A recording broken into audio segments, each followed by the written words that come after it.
What's going on, guys? Welcome back. Kyle Ball 13 here. Today we're going to be talking about some more Black Ops 3 tips. And today what I want to talk about is choosing the right weapon. So Black Ops 3 so far has had some really balanced guns, so I'm really happy with that.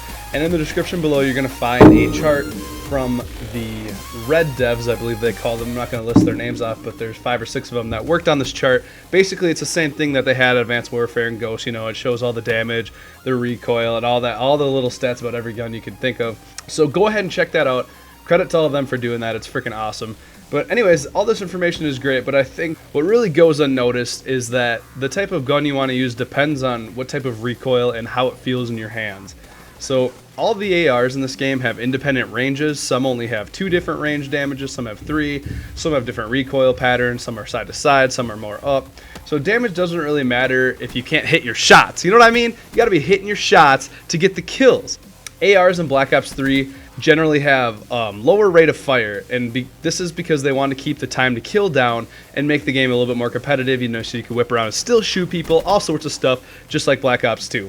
So I'm just going to list off the high damage ARs are the Shiva, Man of War, KN-44, and XR2. The low damage ARs are HVK 30, ICR1, and the M8. Now, here's my subjective view of the ARs. I think the lowest recoil and easiest to control, obviously the Shiva, it's a semi-auto. The ICR doesn't move at all. The HVK and the M8 are kind of tied. Then you got the KN and the XR, I'd say, in the next tier. And then finally the Man of War, I'd say, probably has the most recoil, and it's probably the most difficult to control. Now that's obviously subjective. I've used all these guns, I've played around with them quite a bit. It's very important that you try out these guns to see which one works best for you, because personally I love the HVK.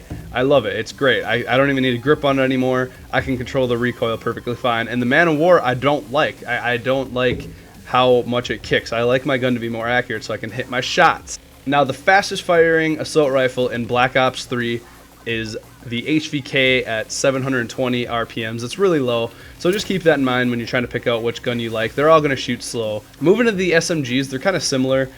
You know, they don't have the most damage or the highest rate of fire, except for the Vesper obviously has a very high rate of fire. I think it's almost 1,200, which is insane. The recoil on these are very important because similar to other COD games, you know, of the new age COD I call it, because SMGs are way more powerful than ARs. It's important to get used to these SMGs and find which ones you like. I've rated them again from the easiest recoil to control that I think, and then to the hardest. So I put Razorback as number 1.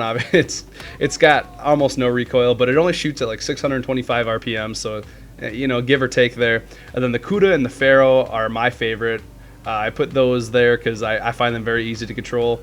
The Kuda hardly has any recoil, and the Pharaoh is the burst weapon, but if you learn how to control it, it works really well. The Weevil is next, and then on the last tier, I have the VMP and the Vesper. Now, the VMP has really hard upward recoil. The reason the Vesper doesn't have that much recoil, but still has a lot of killing power because it shoots faster, is because they gave the VMP a bigger clip. But anyways, as far as a grip goes with these weapons, I think a grip is necessary on the VMP, the Vesper, and the Weevil. I don't think you need one on the Kuda or the Razorback or the Pharaoh. So the point of this video, guys, is to get the information out there that all these guns are good. They can all be competitive. You just got to get in there and feel them out and find out which recoil works best for you. So try them out, guys. Hopefully this information helped you. Check out that chart in the description below. Please do subscribe and like if you enjoyed. Peace out.